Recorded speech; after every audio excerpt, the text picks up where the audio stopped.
তো আসসালামু আলাইকুম বন্ধুরা, কি অবস্থা সবার? আশা করি সবাই ভালো আছেন। তো আজকের ভিডিও টপিক হচ্ছে আমরা যাব মার্কেট করতে। তো চলেন বেশি দেরি না করে ভিডিওটি শুরু করা যাক। তো আমি সহ আমার আরো দুটো বন্ধুকে ডেকেছিলাম। তো তামিমকে ডেকেছি, তামিম এখানে এসে দাঁড়িয়েছিল আমার জন্য। তো তামিমের সাথে কথা বলতে বলতে এদিকে বিদ্যুৎ চলে এলো। দাড়ি বেড়ে গেল। তারপরে আমরা তিনজন মিলে একটা গাড়ি ধরে সোজা গমস্তুর বাজার চলে এলাম। তারপরে গমস্তুর থেকে আমরা একটি অটোতে করে রংপুর যাওয়ার উদ্দেশ্যে রওনা দিলাম। তারপরে আমরা রহনপুর কলোনি মোড়ে এসে অটো থেকে নামলাম এবং ভাড়া দিয়ে রহনপুর স্টেশন যাওয়ার উদ্দেশ্যে রওনা দিলাম। কারণ স্টেশন বাজার সকল ধরনের পোশাক আশাক সহ অনেক যাবতীয় জিনিস ওখানেই পাওয়া যায়। রহনপুরের সব থেকে উন্নত বাজার বলতে পারেন ওটাকে। তো কথা বলতে বলতে ফাইনালে চলে এলাম আমরা স্টেশন বাজার। তো দেখেন চারিদিকে কীভাবে তারা সাজিয়ে রেখেছে ঈদের জন্য। তারা এই লাইটিংগুলো সাজিয়ে রেখেছে যাতে দর্শকেরা দেখে এবং তাদেরকে ভালো লাগে মার্কেট করতে এবং ঘোরাঘুরি করতে। তো এরকম একটা অবস্থাতে বন্ধুদের সাথে ঘোরাঘুরি করবো, হাসি মজা করবো না, তাকে কখনো হয়। তাই জন্য সব বন্ধুরা মিলে হাসি ঠাট্টা করছিলাম এবং রাস্তা দিয়ে হাঁটছিলাম।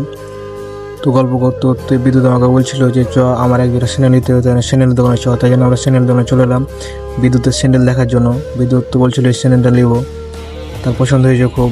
দাম দর করে স্যান্ডেলটা কিনলাম। তারপরে একটু রস করছিলাম। তো তার ভিতরে তামিমের জন্য জুতা কিনতে চলে এলাম জুতার দোকানে। তামিম তো বলছিল যে জুতা আজ বাড়ি কিনেই যাবো, তার আমি বাড়ি যাবো না, ভাতও খাবো না। তাই জন্য চলে এলাম তামিমের জন্য জুতা কিনতে। প্রথমে আগে তার জন্য জুতা নিব, তারপরে অন্য কিছু নেবো। তো আমি বলছিলাম কোনটা জুতা পছন্দ হয়ে দেখে। তামিম তো পরে দেখছিল যে এই জুতাটা পছন্দ হয়েছে, আমার চাষতো ভাই কিনে নিয়ে গেছিলো এর আগে। তো এই জুতাটা নিয়ে বলছি, আমি বললাম যে হ্যাঁ তোর ভালো লাগলে তুই নিয়ে জুতাটা, ভালো লাগছে দেখে। তো তারপরে চলে এলাম কাবু ভাইয়ের দোকানে প্যান্ট কিনতে। তো একটা প্যান্ট আমি পছন্দ করলাম, তিন বন্ধুই পছন্দ করলাম। আমার এই প্যান্টটা দিতে বললো চ তিন বন্ধুই একই প্যান্ট নিই। তাই জন্য আমি আর কিছু বললাম না, তিন বন্ধু একই প্যান্ট নিলাম। তারপরে ভাইরে ভাই শার্টের দোকানে যায় মনে করলেন যে শার্ট একটাও পছন্দ হয় না। তা আমি তো খালি মনে করলেন যে শার্ট কিনছে আর খুলছি, এই শার্টটা আমার পছন্দ হলো। তা আমি বলছি হ্যাঁ আমার পছন্দ হয়েছে, কিন্তু শার্টটা এক পিচি আছে। তাই জন্য তামিম আমাকে বললো তুই নিয়ে নে থাক, আমি নেবো না। তামিমের কতটা ফিটফাট হচ্ছিল না, তাই জন্য আমি অন্য শার্ট দেখতে বললাম। কিন্তু হ্যাঁ শার্টগুলো দেখতে ভালো লাগছিলো, কিন্তু অতটাও মানে ছিল না।